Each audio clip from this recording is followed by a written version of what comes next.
I met her about a year ago, at a time when the restaurant I inherited from my father was on the brink of closing. It was losing customers fast. The restaurant is in a town near a popular tourist spot, something like Napa Valley. Tourists used to flood our town, making it a lively place. But a few years back, the town's train station became just a stop for the express line, which led to fewer tourists and a steep decline in customers. I was confident in the taste of my food and didn't want to shut down the restaurant without a fight, but I was out of ideas. To clear my head, I decided to spend a night at a hot springs hotel in the neighboring town of Sonoma, a place that also had ties to my father. As I was settling in, a young woman approached me and introduced herself as Catherine, the proprietor. "I'll bring your dinner with drinks and appetizers shortly, but the main dish may take a bit longer." "I hope you understand," she said. "Is there a problem?" I asked. "Actually, one of our kitchen staff fell ill unexpectedly, so we're a bit short-handed. If it's an emergency, there's nothing we can do. Is the staff member okay?" "Yes, our head chef is conscious, but due to his age, we had to take precautions." I realized that the person she was referring to was the head chef, and the reason I chose this hotel was to taste his dishes. My late father and this chef had been apprentices together at the same fine dining restaurant. They often argued about the taste of the dishes and eventually had a falling out. My father opened his own restaurant, while the other became the head chef here. I often argued with my father about our restaurant's dishes too, but now, as I approached 40, I understood that chefs argue because they recognize each other's skills. The stubbornness and pride of a chef can lead to conflicts like this. I came to this hotel hoping to gain some insights for revitalizing my restaurant, but it seemed like I wouldn't get to taste the head chef's dishes after all. I couldn't help but wonder if my old man was somehow interfering from beyond the grave because he didn't like the idea of me using this place for inspiration. But even though they had a falling out, I knew my father wouldn't meddle like that. Catherine apologized again. "We will reduce your accommodation fee by 10% as a small compensation." A 10% discount? You kidding me? I thought to myself. The next morning, when I went to check out, I saw Catherine being bombarded by complaints from other guests, likely because of last night's dinner. "Cut it out, will you?" I snapped at one of the guests. "What's your problem? You ate all your dinner, right?" I ate it, but it was so late that my entire schedule got messed up. "Planning to go somewhere nice?" I asked, trying to lighten the mood. "It's none of your business," the guest grumbled. "It was an emergency." "Understand that," I said firmly. Seeing me step in, the complainers seemed to give up. Feeling a bit smug, I gave a small smirk at Catherine, who was bowing her head in thanks. In the end, I returned home without finding any clues on how to revamp my restaurant. I had no choice but to keep running my modest business, catering to a few regular customers. One day, a man who looked to be around 70 walked into the restaurant. He wasn't much of a drinker, slowly savoring a warm bourbon while enjoying a few dishes. Occasionally, he'd nod approvingly and murmur, that's good." When I served him grilled chicken and soup as his last course, he seemed to enjoy the chicken but looked puzzled by the soup. "Is it not to your liking?" I asked, concerned. He inquired if the soup was made with the same recipe I inherited from my father. "Well, yes it is," I replied, now worried there might be something wrong with the flavor. The man then introduced himself. I apologize for the abruptness. I'm Richard Taylor. The name didn't ring a bell, and I was confused. "I used to share meals with your father back in the day. It's me, Richard," he clarified. It finally clicked. He was the head chef from the resort I had stayed at, the same one who fell ill abruptly.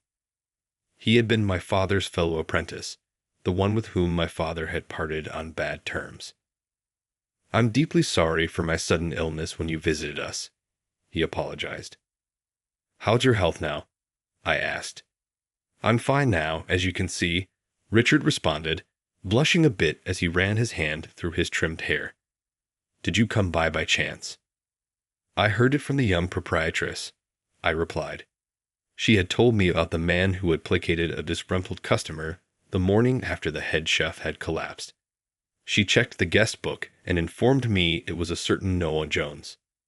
"So you're the son of that Jones," Richard said, "and you came all this way to thank me." That reminded me of how my father and Richard had parted ways over their differing cooking styles. When I asked Richard about it, he said, "That's true, but we respected each other's skills as chefs. It was just a matter of different directions." My father always aimed to complement alcohol, so he pursued flavors that matched well with drinks. Richard, on the other hand, not being a big drinker, sought after flavors that appealed to everyone. Though my father and Richard rarely met, they stayed in touch. "You know, I briefly met you at your father's funeral," Richard added. "Oh, I see." "My apologies for not remembering," I replied. "It's been 5 years already." "Yes, time flies," Richard said, looking off into the distance. I was curious about Richard's reaction when he tasted the soup earlier. "About the soup," he began. "It was delicious, but it felt different from your father's flavor. So I made the soup and offered it to Richard again. After he took a sip, he said, 'It feels similar, but does it lack something?' Well, how should I put it? It's a more refined taste." "Richard, weren't you usually served my father's soup after a heavy night of drinking?" "Yes, that's right," he replied. "Back in our apprentice dormitory, your father and I used to drink together a lot. I'm not a heavy drinker, so I'd get drunk quite quickly. Then your father would say, 'Here, have this as the last drink.' It was so delicious. Even when I tried to recreate it by brewing the broth my way, I couldn't.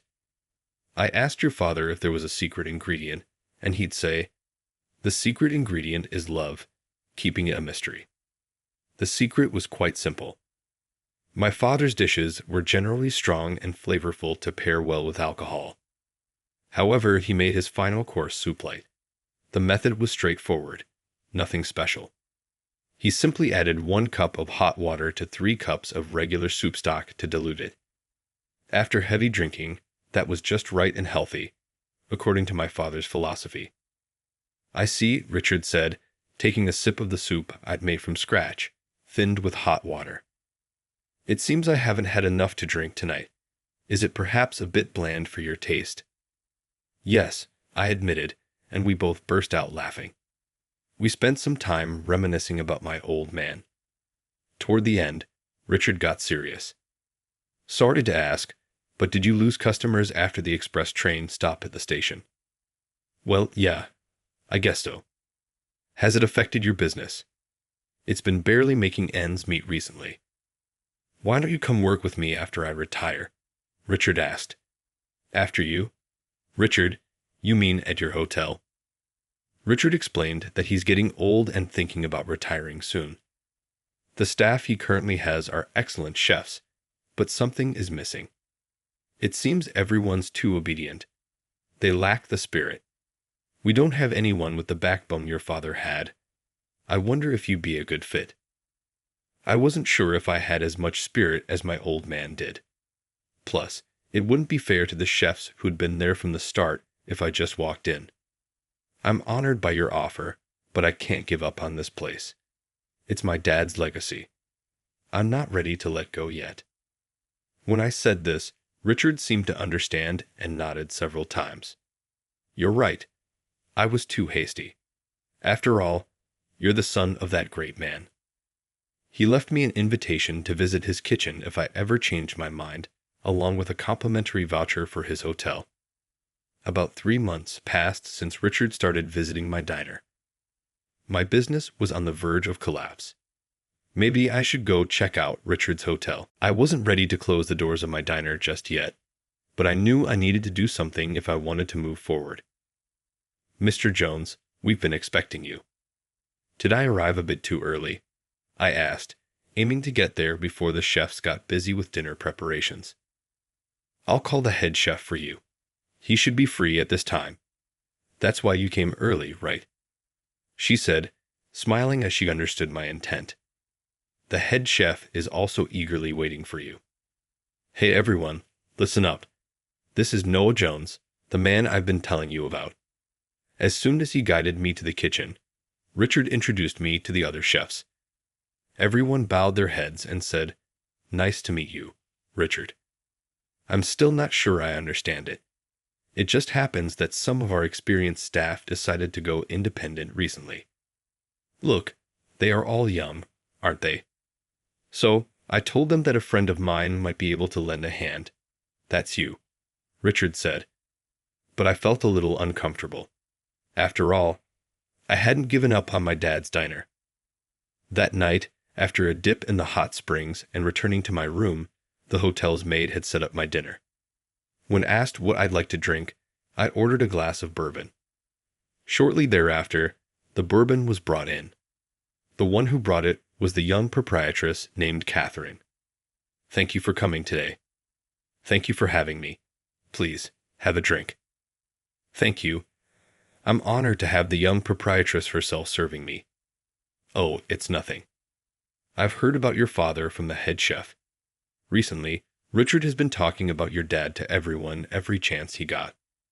He told me that the person I am now is because of your father. It's odd. My dad used to tell me about Richard, whom he had a falling out with. He referred to him as a fellow apprentice. I continued, you know what they say, the better the friendship, the fiercer the fight. I mused while I poured myself another glass, and then another from the bottle that Catherine had handed me. Please, feel free to indulge tonight, she suggested. She was quite persuasive, and by the time I was fairly inebriated, Richard arrived. How about this as a second helping from your dad? A nice bowl of soup to finish off, he offered. I felt a strong urge from Catherine and Richard to become a cook at their hotel, but I couldn't bring myself to close the restaurant my father had left me. That night, I was alone in my bed, and I couldn't fall asleep. What part of this dish do you not like? It's old-fashioned, the food Dad cooked. It doesn't matter what you said, we're serving this to customers. I remembered arguing with my father about cooking. Those memories faded in and out in my drunken head. My restaurant was quiet for the days that followed until one day an unexpected customer arrived. It was Catherine. Oh, you startled me. I just decided to come. Did Richard suggest you come here? Yes, partly, but I also wanted to come, she replied. Just a moment, please, I said to Catherine, and pulled in the shot curtain that was hanging outside. Sorry, but we're closed for today. Because of me? Catherine asked, looking a bit apologetic. Since you're already here, and it's not like we're busy. I gestured around the empty restaurant with a resigned laugh. So things are really tough. Huh. I'm ashamed to admit it, I confessed. I heard rumors about a major blow to the next town ever since the express train started passing through, she mentioned. Anyway, let's forget about these depressing talks. Let's enjoy ourselves. Catherine was quite a drinker. She was the only daughter in her family that had been running a spa resort in the area for generations. Naturally, she became the young proprietress. She had learned to drink since she took over the role. I start working early in the morning, and I find myself looking forward to a drink after a long day. I'm the same, but in my case, I think I just inherited my father's love for alcohol, I replied. Just a few months earlier, Catherine and I had met only once or twice, but we were now talking like old friends. Come on, let's have another round. Another one? I asked, surprised. Yes, just one more. But my heart was already full. Dad, I'm sorry. I can't keep running this restaurant anymore. 6 months later, I closed the restaurant that my father had left me and took a job as the deputy chef at the spa resort where Catherine and Richard were. Thanks to Richard's efforts, the existing chefs warmly accepted me when I was appointed as deputy chef. The young proprietress, Catherine, had proposed a condition. Please live here in this resort and join us for a drink after work. This was exactly what I wished for. I had no reason to refuse. Noah, come on over here. Let's have a drink again tonight. Why not? Let's do it. When I entered the room where she was waiting, I saw Catherine happily pouring whiskey. Here, have a glass. I responded with a nod and took the shot glass in my hand. As Catherine poured for me, I thought to myself, I'm about to turn 40. It's not that I haven't had girlfriends in the past, but I've stayed single up to this age. My late parents were late to marry, and when my dad was 40, I was born. Now, as I'm about to turn the same age as my dad was when I was born, I'm here every night getting whiskey poured for me by Catherine. Maybe this is what they call fate. What do you mean? In response to Catherine's question, I said this. Will you accompany me for a nightcap? For the rest of our lives. For the rest of our lives. After a moment, Catherine smiled broadly and nodded vigorously. Catherine and I gazed at each other. It was a moment when our feelings connected. Thus, Catherine and I got married, with Richard, who retired, serving as a matchmaker. Working together, we strived to manage the hotel.